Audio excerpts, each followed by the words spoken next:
दोस्तों, हमने पिछली वीडियो में जो बात की थी वो की थी कि नेक्स्ट वीडियो में हम 1857 की जो है वो क्रांति पढ़ेंगे और ये सिर्फ हरियाणा से रिलेटेड होगी।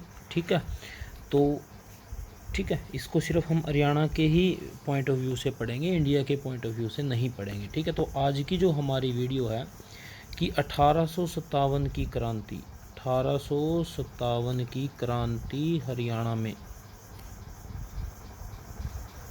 हरियाणा में क्या कुछ हुआ, इस बात के ऊपर आज हम जोर देंगे। किस किस जगह पे इम्पोर्टेंट क्वेश्चन इसमें क्या रहने वाला है वो मैं सबसे इम्पोर्टेंट आज की वीडियो को बता देता हूँ कि क्या हम इसमें कवर करेंगे। ये रहेगा कि किस जगह पे कौन सा जो हमारा लीडर था उसने जो है विद्रोह को बढ़ाया है, उसने जो है वो हक की लड़ाई के लिए अपनी बात रखी थी। ठीक है, चाहे वो पानीपत का है, रोहतक का है, खरखोदा का है, बहादुरगढ़, जो भी जिस भी जगह पे था, कहाँ कहाँ पे कौन कौन से लीडर थे, आज हम मुख्यतः उनकी बात करेंगे, उनसे रिलेटेड क्वेश्चन भी और हम जानेंगे। ठीक है, स्टार्ट करते हैं आज की वीडियो। जो 1857 की जो क्रांति हुई उसमें सबसे पहली बात निकल कर ये आ जाती है कि अंग्रेज़ों ने इसको क्या कहा था। अंग्रेज़ों ने इसको सिर्फ एक ये कहा था कि ये एक सैनिक विद्रोह था। ये क्या है? एक सैनिक क्रांति है। क्या है ये? सैनिक क्रांति है, इसको ये बोला गया था इनको। ठीक है, ऐसा कुछ और दूसरा कोई नाम नहीं दिया गया, बल्कि एक हमारे रहे हैं इंडियन थे वीर सावरकर, शायद सभी लोग इनको जानते होंगे। इन्होंने बोला था कि 1857 की जो क्रांति है वो प्रथम स्वतंत्रता संग्राम है, प्रथम स्वतंत्रता संग्राम है। ये आप याद रखोगे। फर्स्ट वार ऑफ इंडिपेंडेंस किसने कहा? ये फर्स्ट वार ऑफ इंडिपेंडेंस ये किसने कहा था? ये कहा था जी वीर सावरकर ने। किस चीज़ को कहा था? 1857 की क्रांति को कहा था कि ये पहला स्वतंत्रता संग्राम है इंडिया के लिए। ठीक है, अब हम बात कर लेते हैं कि कहाँ से ये स्टार्ट हुई थी। 10 मई की बात है, 10 मई की बात है 1857 में। बोला जाता है कि यूपी मेरठ से जो है वो इस क्रांति की शुरुआत होती है, परंतु कई इतिहासकार ये भी बोलते हैं कि इससे पहले जो है वो हरियाणा में अम्बाला में ये स्टार्ट हो चुकी थी। कहाँ पे स्टार्ट हो चुकी थी जी? अम्बाला में। बट लिखा हुआ क्या है कि यूपी मेरठ से जो है इस क्रांति की शुरुआत होती है। ठीक है, क्रांति की शुरुआत की बात अगर मैं करता हूँ, शुरुआत में क्या हुआ था कि ये सोचा गया था कि जब अंग्रेज़ हैं वो चर्च में जाएंगे तो उन पे हमला होगा। तो इस बात की जो जानकारी अंग्रेज़ों को किसने दी थी? एक गद्दार थे, नाम है जिनका श्याम सिंह। श्याम सिंह ने जा कर के ये बात अंग्रेज़ों को बता दी थी। नाम भी याद रखना, श्याम सिंह। ठीक है, अच्छा, कई बार ये पूछ लेता है कि उस समय के जो है वो गवर्नर जनरल कौन थे? गवर्नर जनरल कौन थे इंडिया के? तो आपका आंसर आना चाहिए कैनिंग जो है उस समय के गवर्नर जनरल रहे हैं। और इसके बाद फिर इस पोस्ट को हटा करके क्या बना दिया था? वाइस रॉय जो है इसको बना दिया था। और ये कौन बने थे? कैनिंग ही वाइस रॉय बने थे, इंडिया के पहले वाइस रॉय। और लास्ट के गवर्नर जनरल कौन थे? कैनिंग ही थे। ठीक है, चलिए अब हम बात करते हैं 1857 की क्रांति की। अगर मैं बात कर लेता हूं कि संपूर्ण भारत का नेतृत्व किसने किया, संपूर्ण भारत का नेतृत्व किसने किया है 1857 की क्रांति में, तो आपका आंसर रहने वाला है बहादुर शाह जफर को, या फिर बहादुर शाह सेकंड। ठीक है, बहादुर शाह जफर ने जो है मुग़ल बादशाह था, इसने जो है संपूर्ण भारत का नेतृत्व किया था। कब किया था जी? 1857 की क्रांति में। ठीक है, अब हम बात कर लेते हैं हरियाणा में किस किस जगह पे किस किसने नेतृत्व किया है। सबसे पहले मैं बात करता हूँ जी दिल्ली की। दिल्ली का नेतृत्व किसने किया? दिल्ली का नेतृत्व किया है जी बखत खां ने। बखत खां ने जो है दिल्ली का नेतृत्व किया है। इम्पोर्टेंट है ये लीडर। ठीक है, मुख्यतः इन्हीं के ऊपर मैं आज बात करने वाला हूँ। ठीक है, दिल्ली का नेतृत्व किसने किया है जी? बखत खां ने किया है। अच्छा, उसके बाद मैं बात कर लेता हूँ जी रेवाड़ी की। रेवाड़ी का किसने नेतृत्व किया है? राव तुलाराम जी ने। इनका जो नाम है बहुत बड़े बड़े अक्षरों में हिस्ट्री में लिखा गया है, राव तुलाराम, बहुत बड़ा योगदान इनका रहा है। ठीक है, उसके बाद फिर क्या आ जाता है जी? नारनौल आ जाता है।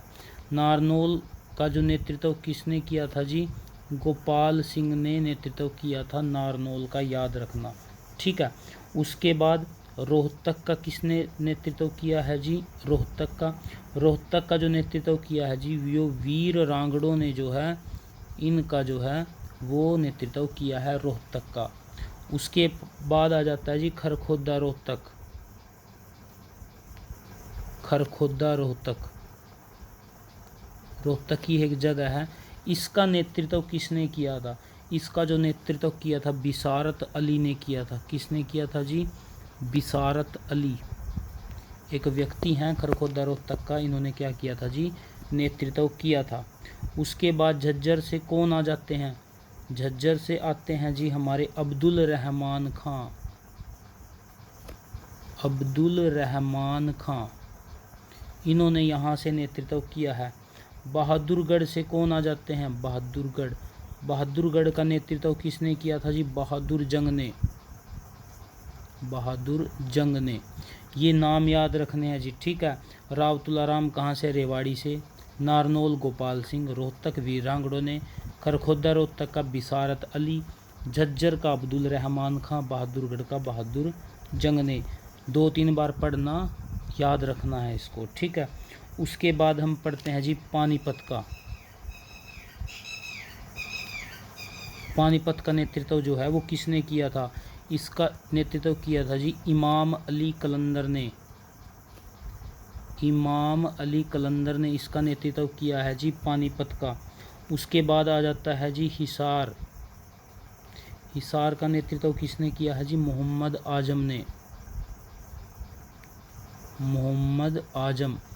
मोहम्मद आजम ने किसका नेतृत्व किया है जी? हिसार का। पानीपत का किसने किया है? इमाम अली कलंदर। हिसार के ही पास क्या है जी? सिरसा है। सिरसा का नेतृत्व किसने किया था जी? नूर मोहम्मद खां ने जो है इसका नेतृत्व किया है। और अगर मैं अब बात कर लेता हूँ हांसी की, तो हांसी का नेतृत्व किसने किया है जी? हुकम चंद ने। और इनके साथ में एक दूसरे व्यक्ति थे, नाम है जिनका मुनीर बेग। इन्होंने जो है हांसी में अपना नेतृत्व किया है। पलवल से कौन थे जी? पलवल से थे जी हरसुख राय। और साथ में इनके कौन थे जी? गफूर अली। ठीक है, नाम याद रखना है, ये इम्पोर्टेंट आ जाते हैं। डायरेक्ट क्वेश्चन पूछता है कि जी इस जगह का जो नेतृत्व है वो किस लीडर ने किया था, किस व्यक्ति ने किया था। एक हम बात कर लेते हैं जी मेवात का। मेवात तो पहले भी काफ़ी ज़्यादा हाईलाइट रहा है अपनी पिछली वीडियो में। मेवात का किया था जी सदरुद्दीन मेवाती ने जो है वो मेवात का नेतृत्व किया है। फरीदाबाद का किसने किया था? फरीदाबाद का जो नेतृत्व किया था वो किया था जी धानु सिंह। उसके बाद आ जाता है जी बल्लभगढ़ का शेर तो आपने सुना ही होगा, राजा नाहर सिंह को जो है वो बल्लभगढ़ का शेर भी कहा जाता है। ठीक है, अच्छा एक क्वेश्चन आपको मैं बता दूं कि राजा नाहर सिंह वन्य जीव अभयारण्य कहाँ पे है? ये है जी आपका रेवाड़ी में। याद रखना, ये बल्लभगढ़ का जो नेतृत्व राजा नाहर सिंह ने किया था, और अभयारण्य कहाँ पे है राजा नाहर सिंह के ऊपर? वो रेवाड़ी में है। ठीक है, अच्छा एक क्वेश्चन और आ जाता है, ये क्या था? रेवाड़ी में क्या था? अभयारण्य। अच्छा, अगर आ जाता है कि खेल स्टेडियम कहाँ पे है? राजा नाहर सिंह के नाम पे जो खेल स्टेडियम है वो कहाँ पे है जी? वो है आपके फरीदाबाद में। ठीक है, ये बात आप ज़रूर याद रखोगे। ठीक है, तो इन जगहों के जो है वो नेतृत्व किए थे। अब मैं आपको बता देता हूँ कि कुछ ऐसी जगह भी थी जो जिन रियासतों ने अंग्रेज़ों का साथ दिया था वो 3 रियासतें मुख्यतः हैं, याद रखना, पूछी भी गई थी। नाम है जिसका जींद, उसके बाद आ जाता है जी नाभा, और उसके बाद आ जाता है जी पटियाला। इन तीनों रियासतों ने किसका साथ दिया था? अंग्रेज़ों का साथ दिया था। अंग्रेज़ों ने यहाँ पे अच्छे से डिवाइड एंड रूल पॉलिसी अपनाई थी। मुग़ल बादशाह का नाम मुसलमान और हिंदू और सिख कर करके जो है इन्होंने जींद, नाभा और पटियाला का क्या ले लिया था? समर्थन ले लिया था। अब मैं बात कर लेता हूँ कि किस किस ने जो है वो कहाँ कहाँ पे विद्रोह को दबाया था। रोहतक में जैसे हडसन ने विद्रोह को दबाया था। रोहतक में किसने दबाया था जी विद्रोह को? हडसन ने दबाया था, ठीक है। और दक्षिण हरियाणा की अगर मैं बात कर लेता हूँ,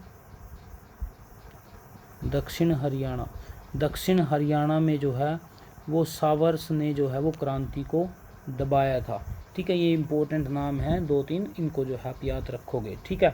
अच्छा, 1857 में ही नागौरी गेट की जो है वो लड़ाई होती है, ये भी याद रखना, कई बार क्वेश्चन पूछ सकता है नागौरी गेट की लड़ाई कब हुई थी? नागौरी गेट की जो लड़ाई है वो 1857 में हुई थी। किस इलाके में हुई थी ये आपको मैं बता दूं, रोहतक हांसी वाले इलाके में जो है नागौरी गेट लड़ाई जो है वो हुई थी। मैं थोड़ा सा आपको राव तुलाराम के बारे में भी यहाँ पे बताना चाहूँगा। राव तुलाराम जो है वो कहाँ से नेतृत्व कर रहे थे? रेवाड़ी से नेतृत्व कर रहे थे। उन्होंने जो है समर्थन पाने के लिए अफ़गानिस्तान वो गए थे और जहाँ पे वो उनकी मृत्यु हो गई थी। तो राव तुलाराम की ही याद में हरियाणा में क्या मनाया जाता है जी? शहीदी दिवस जो है वो मनाया जाता है। याद रखना, किसकी याद में? राव तुलाराम की याद में जो है वो मनाया जाता है। अच्छा, तब ना 1857 के बाद आप सभी को पता होगा कि ये क्रांति जो है वो कामयाब नहीं हो चुकी थी। इसके कोई एक कारण ना होकर के बहुत से कारण थे। सबसे बड़ा कारण तो मैं यही बोलूँगा कि जो लीडरशिप थी वो कुछ ऐसे हाथों में थी, बुजुर्ग के, बहादुर शाह जफर, काफ़ी ज़्यादा उम्र हो चुकी थी, ठीक है, उनके हाथों में थी। दूसरा मुख्यतः कारण क्या मैं आपको बताऊंगा कि सिर्फ एक ही लक्ष्य नहीं था, सबके अपने अपने लक्ष्य थे। सैनिकों का था कारतूस वाला, ठीक है, किसानों का था कर के लिए, ठीक है, कहीं सती प्रथा का था, कहीं अलग अलग, इस तरीके से जो है सभी के अपने अपने मोटो थे कि हमको ये अचीव करना है। इसी वजह से एक लक्ष्य न होकर के अलग अलग थे और इससे जो है वो क्रांति को दबाया जा सका। अंग्रेज़ों ने इसका फ़ायदा उठाया है, ठीक है। आपको मैं बता दूं, जैसे जींद, नाभा, पटियाला ने किसका साथ दिया था? अंग्रेज़ों का साथ दिया था। तो पहले जो हरियाणा था वो किस में था? यूपी में था। उसके बाद 1857 की क्रांति के बाद क्या किया इन्होंने? हरियाणा को किस में मिला दिया था जी? पंजाब में मिला दिया था। आप ये बात भी याद रखोगे। तो ये बिल्कुल छोटी सी एक वीडियो थी जिसमें 1857 की क्रांति के बारे में आपको बताया था, ठीक है। बिल्कुल जिस चीज़ जो टॉपिक मैं लेकर के आता हूँ मेनली फोकस सिर्फ उसी पे ही मैं रखूँगा। 1857 की क्रांति का एक लगभग 1 घंटे का लेक्चर बन सकता है, बट वो बनेगा इंडिया हिस्ट्री में। आपको पढ़ाऊँगा मैं इंडिया हिस्ट्री, उसमें 1857 की क्रांति देखना कितना बड़ा एक टॉपिक आएगा। हरियाणा में अगर 1857 की क्रांति की बात करते हैं तो सिर्फ मुख्यतः जो चीज़ रहेगी वो नेतृत्व के ऊपर रहने वाली है, ठीक है। राव तुलाराम की बहुत बड़ी भूमिका थी, शहीदी दिवस उनके याद में जो है वो मनाया जाता है। तो ठीक है, इसके बाद हम नेक्स्ट टॉपिक लेकर के आएंगे। और चैनल को सब्सक्राइब करना अगर अच्छी लगे वीडियो, और वीडियो को लाइक भी करना। Thank you.